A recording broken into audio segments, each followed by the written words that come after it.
Welcome to cook with Rash. நம்ம இன்னைக்கு என்ன பார்க்க போறோம்னா பீட்சா தான். வீட்டில் இருக்க பொருளெல்லாம் வச்சு எப்படி பீட்சா செய்யுதுன்னு பார்க்கலாம். பீட்சா பேஸ் என்கிட்ட இருக்கு. நான் இதை கடையில் தான் வாங்கினேன். எல்லா டிபார்ட்மெண்ட் ஸ்டோர்லேயும் கிடைக்கும். நீங்களும் வாங்கி யூஸ் பண்ணுங்க. பீட்சா பேஸை வந்து லைட்டாக சூடு பண்ணி எடுத்துக்கோங்க.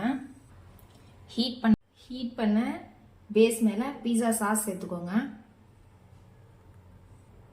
பீட்சா சாஸ் நல்லா ஸ்ப்ரெட் பண்ணி விட்டுட்டு இதுக்கு மேலே மயோனைஸ் சேர்த்துக்கோங்க. மயோனைஸ் சேர்த்துட்டு இதையும் நல்லா ஸ்ப்ரெட் பண்ணி விட்டுக்கோங்க. மயோனைஸ் ஸ்ப்ரெட் பண்ணதுக்கப்புறம் சீஸ் போட்டுக்கோங்க. இந்த மாதிரி நீட்டாக கட் பண்ண கேப்சிகம் சேர்த்துக்கோங்க. உங்கள் விருப்பம் தான், நீங்கள் எந்த மாதிரி வேணாலும் கட் பண்ணி எடுத்துக்கலாம். ஆனியனும் இந்த மாதிரி நீட்டாக கட் பண்ணி சேர்த்துக்கோங்க.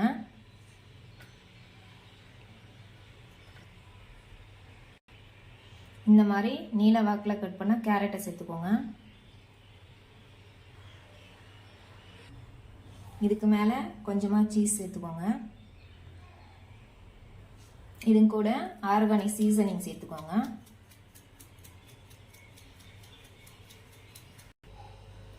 இது கூட சில்லி ஃப்ளக்ஸ் சேர்த்துக்கலாம்.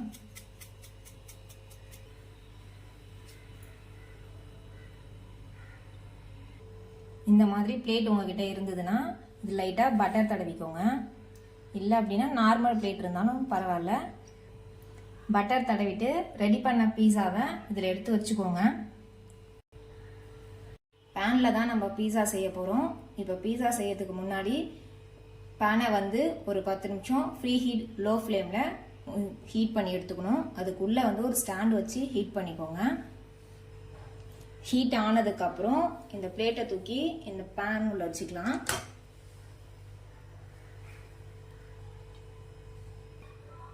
வச்சுட்டு இது மேலே லிட்டு போட்டு க்ளோஸ் பண்ணிடுங்க.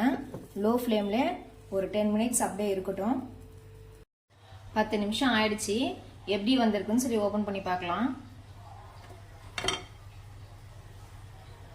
பீஸா நல்லா சூப்பராக வந்திருக்கு. நம்ம இப்போ பீட்சாவை கட் பண்ணலாம்.